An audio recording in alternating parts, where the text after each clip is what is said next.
Gereja Katolik mengajarkan bahwa mendoakan dan mengenang orang yang sudah meninggal adalah tindakan kasih yang kudus, bermanfaat, dan berakar dari keimanan akan kebangkitan serta persekutuan para kudus. Dalam kitab 2 Makabe 12 ayat 44-45, dikisahkan Yudas Makabe mempersembahkan kurban silih bagi para prajuritnya yang gugur dalam pertempuran agar mereka dilepaskan dari dosa. Ayat 45 menyatakan, sebab itu ia menyuruh mengadakan kurban pendamaian untuk orang-orang mati itu, supaya mereka dibebaskan dari dosa mereka. Ayat ini menegaskan keyakinan bahwa doa dan kurban dari orang yang masih hidup dapat membantu jiwa-jiwa yang telah meninggal. Praktik ini menunjukkan bahwa ikatan kasih dalam tubuh Kristus, gereja, tidak terputus oleh kematian. Dengarkan pengajaran Romo Cafe. Mau tanya, kalau misalkan mengenai orang yang sudah mati, ibu saya kan sudah meninggal. Selain saya berkirim doa di tempatnya, begitu kan ya, saya mendoakan. Boleh nggak, Pastor, kalau misalkan saya cuma sebagai seorang Katolik, boleh nggak cuma sekedar curhat? Dia mendengarkan atau bagaimana? Mohon maaf, Pastor, ya, jangan diketawai itu pertanyaan saya. Saya tidak tertawa. Maksudnya Ya, curhat maksudnya begini. Yang ngobrol aja, ngobrol, entah dia dengar atau tidak, seperti itu. Boleh nggak? Umpama ibu saya sedang begini. Itu bagaimana, Pastor? Setelah saya berdoa. Omong dengan orang mati maksudnya begitu? Betul. Omong Itu dengan sarannya. Iya. Doakan, omong doa. Apa itu doa? Itu pengertian itu. Doa artinya menjaga koneksi kita dengan Tuhan tidak pernah terputus. Banyak hal, contohnya nih, engkau punya istri. Ada, Romo. Banyak kali engkau bawa bunga tanpa berbicara sesuatu pun, itu juga ekspresi dari engkau mencintai dia. Ya. Pernahkah engkau mengatakan ini hadiah saya beli di Amerika, hadiah saya beli di sini? Ataukah engkau memberikan tanpa harus mengatakan sesuatu? Iya, Romo. Itu juga bukan ekspresi dari cinta. Kadang cinta yang paling dalam itu tidak perlu diekspresikan dengan kata-kata.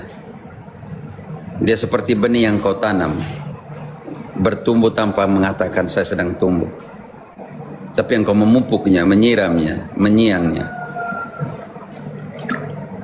Oh, begitu ya, Romo. Jadi ketika kita mengunjungi Saudi, dalam 2 Makabe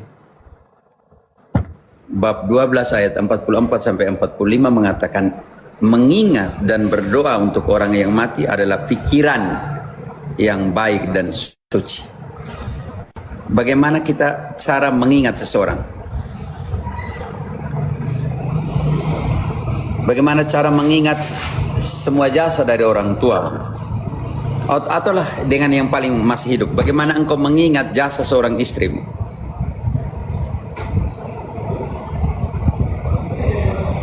ya, Karena Makabe mengatakan bahwa mengingat dan berdoa dua hal, ingatan, memori, dan berdoa adalah pikiran yang baik dan mursyid dan kudus.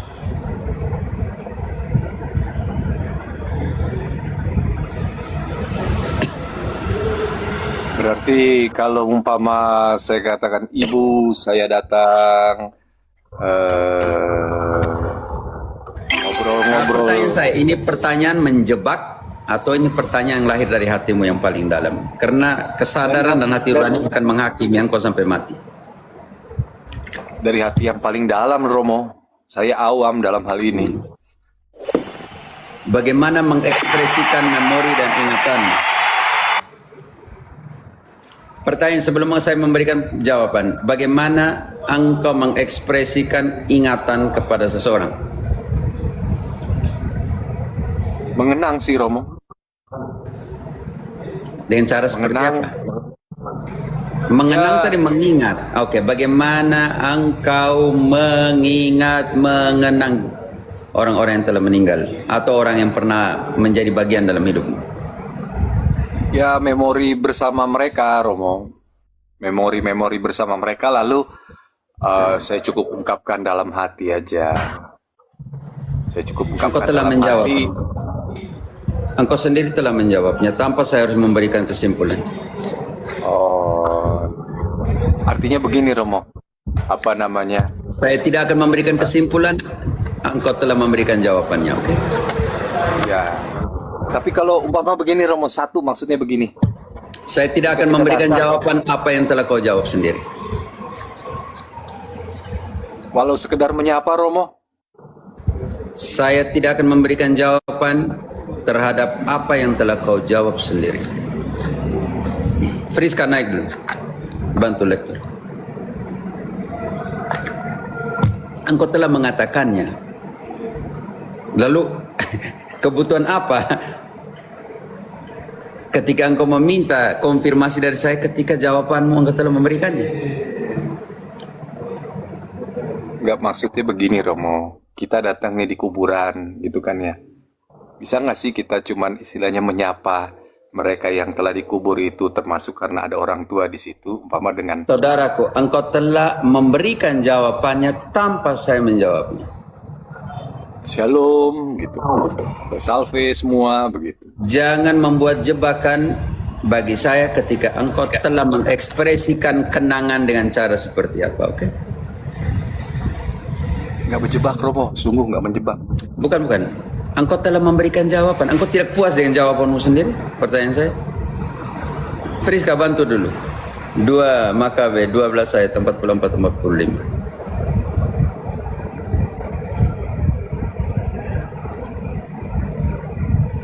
2 Makabe 12 ayat 44-45.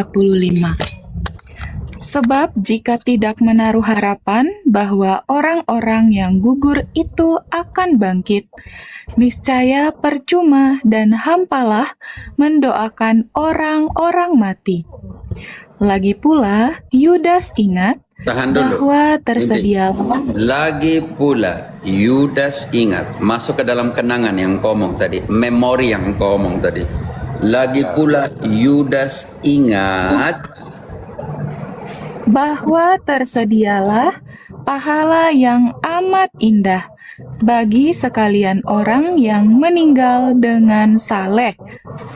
Ini sungguh suatu pikiran yang mursyid dan saleh. Ini Dari sebab- sebuah pikiran yang mursyid, yang baik dan saleh. Dari sebab itu, maka disuruhnyalah mengadakan korban penebus salah untuk semua orang yang sudah mati itu, supaya mereka dilepaskan dari dosa mereka. bagaimana engkau mengungkapkan kenangan, bagaimana engkau mengekspresikan ingatan kepada mereka yang telah meninggal? Ya, Romo. Jawab dulu, bukan iya, jawab. Bagaimana engkau mengungkapkan mengekspresikan cintamu sebagai manusia kepada orang yang pernah hadir dan berbuat baik dan menyerahkan dirinya untuk hidupmu? Tentu dengan doa, Romo. Tentu dengan doa, Romo. Tentu dengan Istrimu doa. butuh doamu saja? Ya, Istrimu butuh doanya saja? Doamu saja? ya, Romo. Dan yang lain-lainnya juga kan tentu kita saling mendoakan ya, Romo ya. Tidak. Istrimu hanya membutuhkan doamu saja? Kesian dong jadi istrimu. Ya, yang lain juga. Tadi kan engkau bilang mendoakan saja. Ya. Oh ya, perbuatan juga ya, Romo. Hal-hal lain juga. Istrimu hanya membutuhkan bahwa engkau mengimani bahwa istrimu baik-baik saja?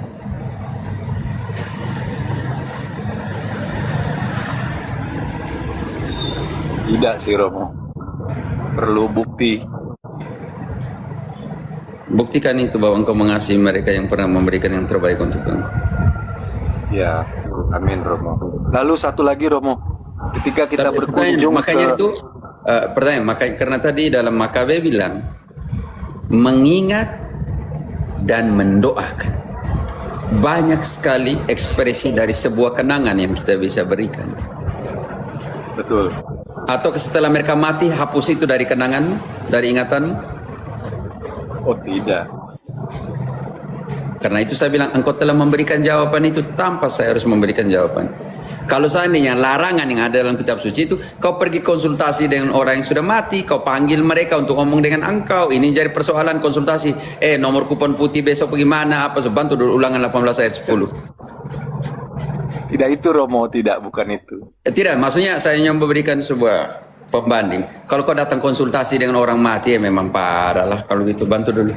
Ulangan 18:10 sampai 12. 18 ayat 10.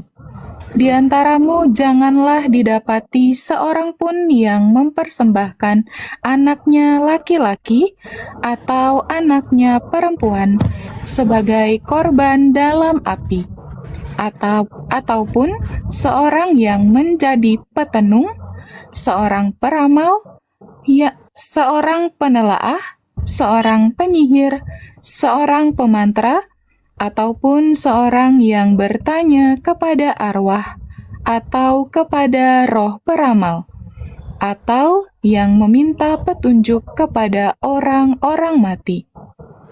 Sebab setiap orang yang melakukan hal-hal ini adalah kekejian bagi Tuhan.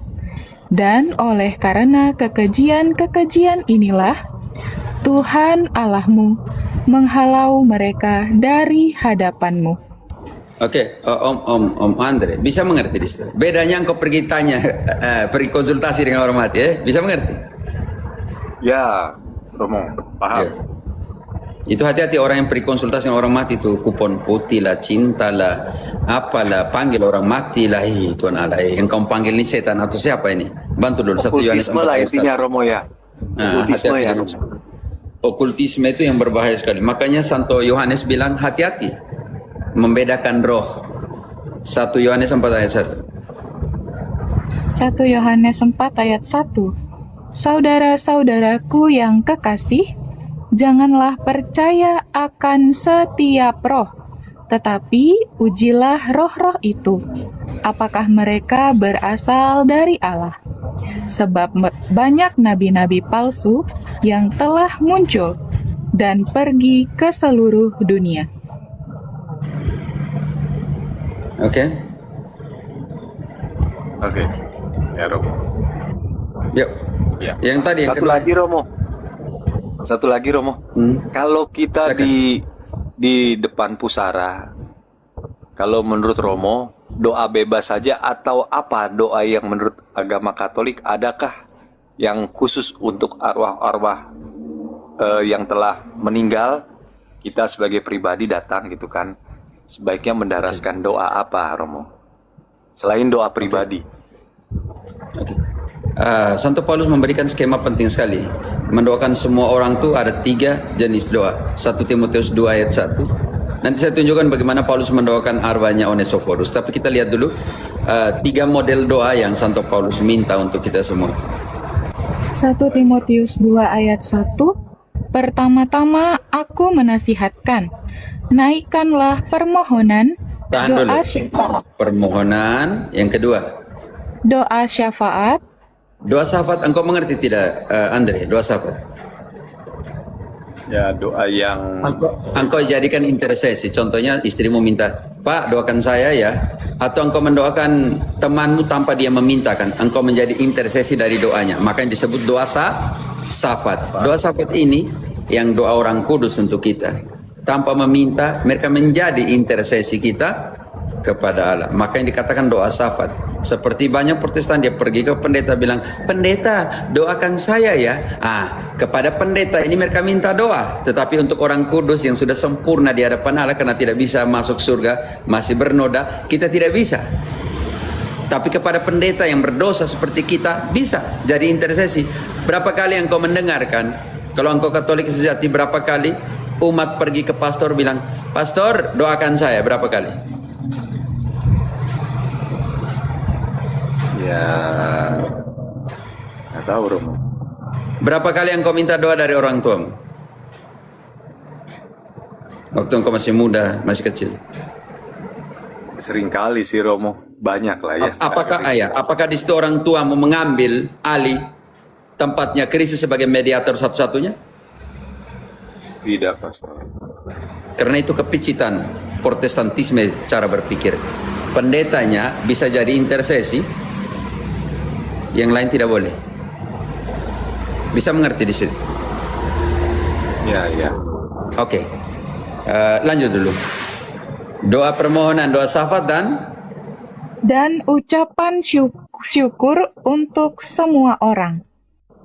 pertanyaan, kalau kita pakai tipe doa model doa ini di hadapan Allah, contohnya, apa sih yang kau harus bersyukur di depan pusara, masukin ke hadapan Allah, di depan pusara ibumu, bapamu? Tuhan, terima kasih ya telah memberikan orang tua yang terbaik. Tepat sekali, Romo. Tepat sekali. Telah mendidik saya dengan cara yang baik. Tepat sekali, betul. Semoga mereka tetap bersama Engkau di dalam keabadian. Permohonan. Ya, ya. Dan seperti mereka mengajarkan saya, Tuhan, untuk berdoa, jadikan saya juga menjadi mulut, hati untuk mendoakan mereka yang membutuhkan. Syafaat-Mu di situ. Itu yang pertama. Sekarang, jenis pernyataan penting sekali dari Santo Paulus. Bersyukur untuk mereka yang hidup dan untuk yang mati. Doanya untuk Onesiphorus itu indah sekali. Bantu dulu 2 Timotius 1 ayat 16. Mulai. Timotius 1 ayat 16. Tuhan kiranya mengaruniakan rahmat-Nya kepada keluarga Onesiphorus yang telah berulang-ulang menyegarkan hatiku. Ia tidak malu. Bersyukur dan memohon berkat Allah untuk keluarga yang masih hidup. Sekarang ayat 18. Doa Paulus, harapan Paulus untuk Onesiphorus yang telah meninggal. Kiranya Tuhan menunjukkan rahmat-Nya kepadanya pada harinya. Betapa banyaknya pelayanan yang ia lakukan di Efesus, engkau lebih mengetahuinya daripadaku.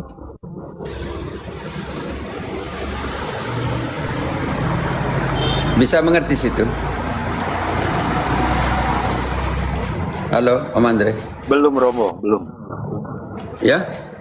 Belum, karena dalam juga kalimat ayat tersebut, Romo. Iya, ayat 16, Paulus memohonkan berkat untuk keluarganya Baca kembali 16, buat pembeda. Tuhan kiranya mengaruniakan rahmat-Nya kepada keluarga Onesiphorus yang telah berulang-ulang menyegarkan hatiku. Ia tidak malu menjumpai aku di dalam penjara. Oh, ya. Lanjut. Ketika di Roma, ia berusaha mencari aku dan sudah juga menemui aku. Oke, sekarang ayat 18. Paulus mendoakan siapa? Kiranya Tuhan menunjukkan rahmat-Nya kepadanya pada harinya. Betapa banyaknya pelayanan yang ia lakukan di Efesus. Engkau lebih mengetahuinya daripadaku. Pada harinya. Kiranya Tuhan memberikan kasih karunia pada harinya kepada siapa? Onesiphorus. Betapa besar, di Indonesia tidak terjemahkan past tense-nya. Betapa besar, betapa banyak pekerjaan pelayanan yang sudah ia lakukan. Ya, ya, ya. Past tense itu menutup semua. Tetapi ketika diterjemahkan ke bahasa Indonesia, past tense-nya tidak diterjemahkan. Ini jadi persoalan. Telahnya itu tidak diterjemahkan. Pada harinya, hari di mana? Kita buktikan. 2 Korintus 10, 5 ayat 10. Pada hari apa? Menghadap takhta pengadilan. Tetapi past tense-nya telah ditutup di situ. Ketika terjemahan ke Indonesia seolah-olah semuanya present tense. 2 Korintus 5 ayat 10. Sebab kita semua harus menghadap tahta pengadilan Kristus, supaya setiap orang memperoleh apa yang patut diterimanya, sesuai dengan yang dilakukannya dalam hidupnya ini, baik ataupun jahat. Sudah mengerti pada harinya, Om? Sudah, Romo. Jelas mengerti. Doa Paulus untuk mereka yang masih hidup, keluarganya. Doa Paulus juga untuk Onesiphorus yang Sudah kembali.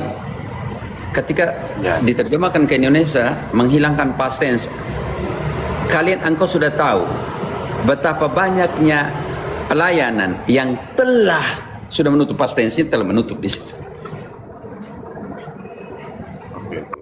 Oke? Oke. Cara Paulus, sekarang cara Yesus di depan kuburnya Lazarus. Bapa, aku mengucap syukur kepadamu, oke? Engkau telah memberikan semuanya kepada. Hebat sekali di situ ya. Lukas, Yohanes 11 ayat ke-41. Yohanes 11 ayat 41.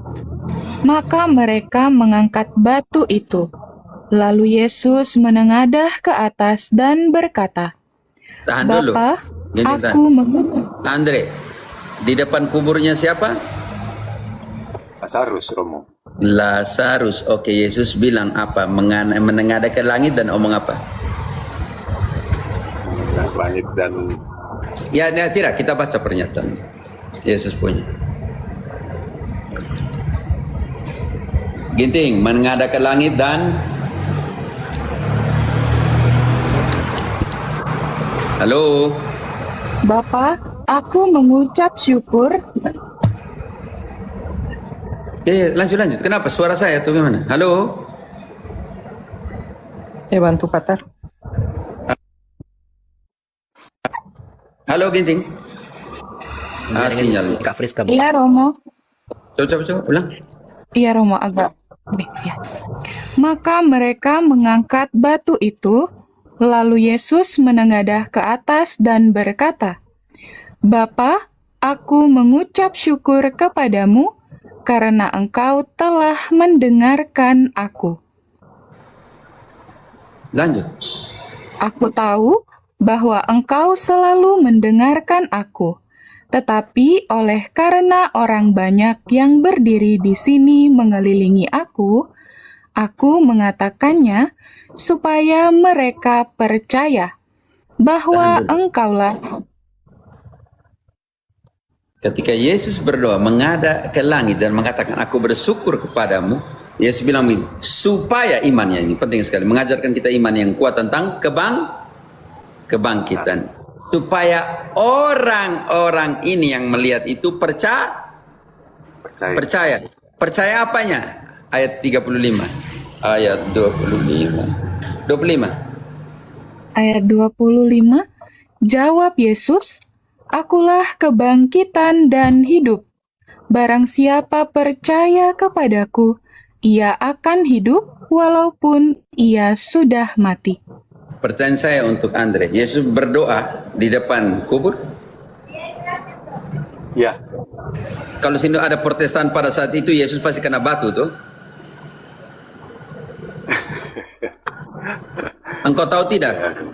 Di setahun orang Israel punya 4 perayaan besar untuk mengingat orang yang telah meninggal. saya tidak tahu, Romo. Dalam 4 perayaan besar orang Israel. Oke? Untung pada saat Yesus berdiri di depan kuburnya Lazarus, tidak ada Protestan di situ. Kalau tidak rusak Yesus. Sekarang berhadapan yang di depan ini, yang ada jenazah di depan ini. Kita ambil contoh. Tadi Yesus sudah buat. Sekarang bagaimana kita buat? pembandingnya dengan Kisah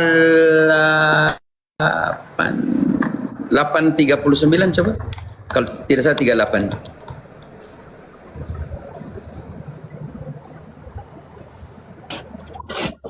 Kisah 8:38. Ada yang bilang saya garuk kepala karena ketombe. Tidak, ini teman-teman kita punya kapasitas masing-masing, metode masing-masing. Saya kalau begini atau begini itu alat bantu ya.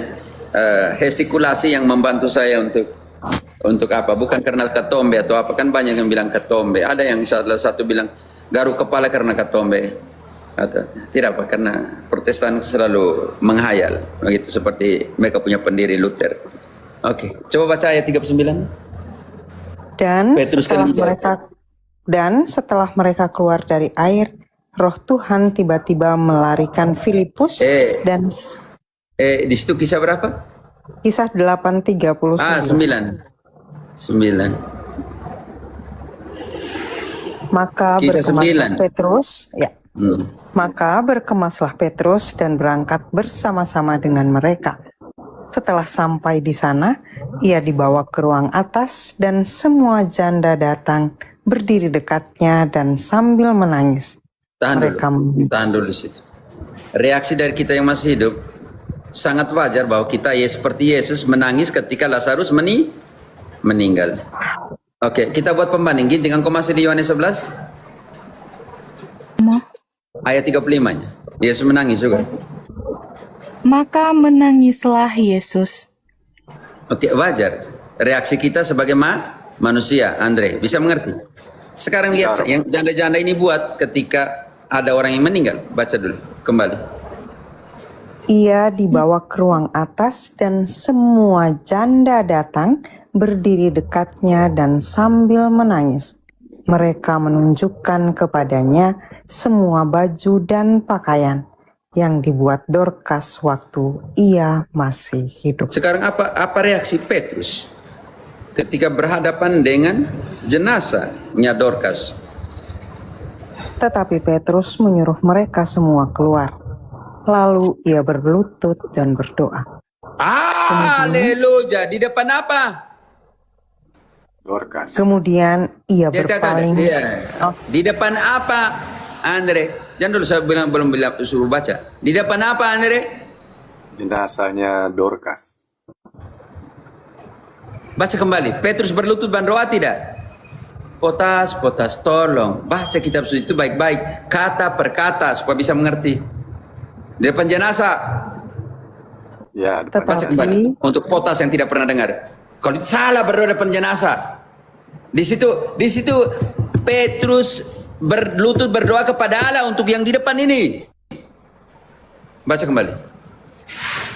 Tetapi Petrus menyuruh mereka semua keluar. Lalu ia berlutut dan berdoa. Kemudian ia berpaling ke mayat itu dan berkata, tidak boleh lihat mayat dulu. Tidak boleh lihat mayat kalau begitu.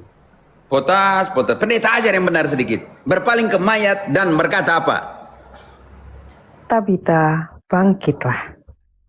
Lalu Tabita membuka matanya dan ketika melihat Petrus, ia bangun lalu duduk. Perkara selesai. Sekarang reaksi orang. Baca lanjut. Petrus memegang tangannya dan membantu ia berdiri. Kemudian ia memanggil. Tidak bisa sentuh lagi kan? Sumayat. Membantu supaya berdiri. Lalu kemudian ia memanggil orang-orang kudus beserta janda-janda. Lalu menunjukkan kepada mereka bahwa perempuan itu hidup. Rasul siapa yang membangkitkan orang mati? Petrus dari Roma. Dengan kuasanya Yesus, Rasul siapa membangkitkan orang mati? Petrus, Om. Petrus yang kalian lawan terus tuh, Deking Ades dan kawan-kawan tuh. Rasul siapa yang membangkitkan orang mati? Nanti ada kasusnya Paulus beda. Sekarang yang pertama, siapa? Petrus.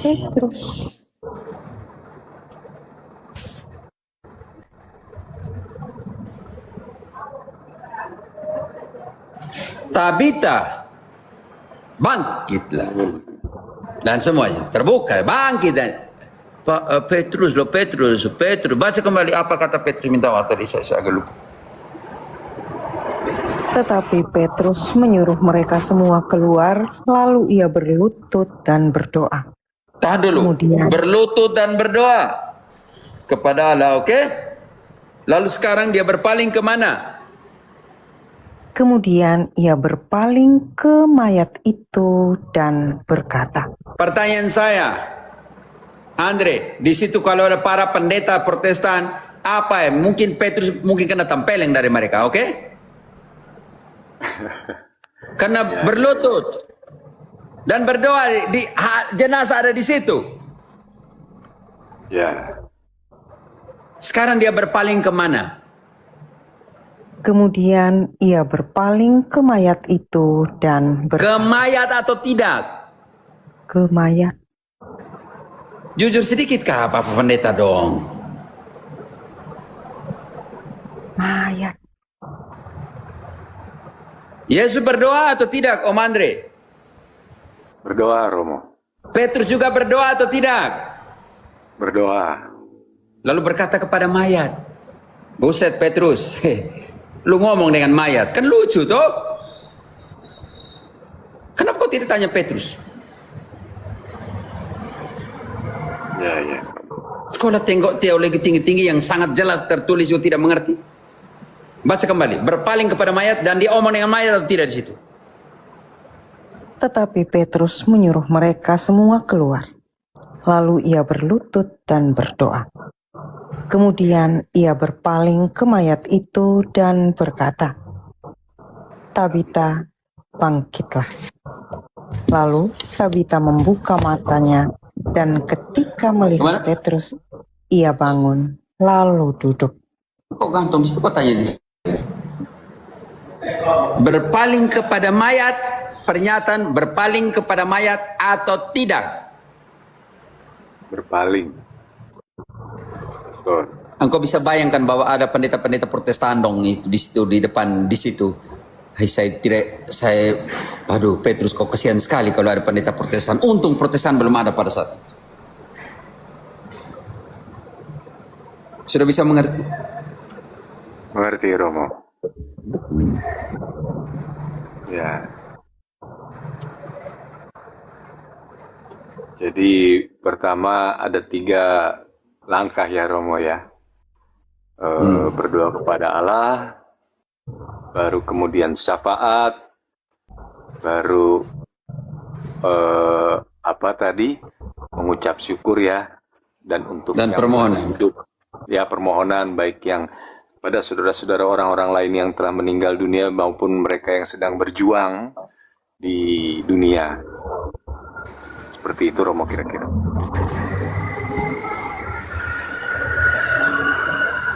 Ya. Oke.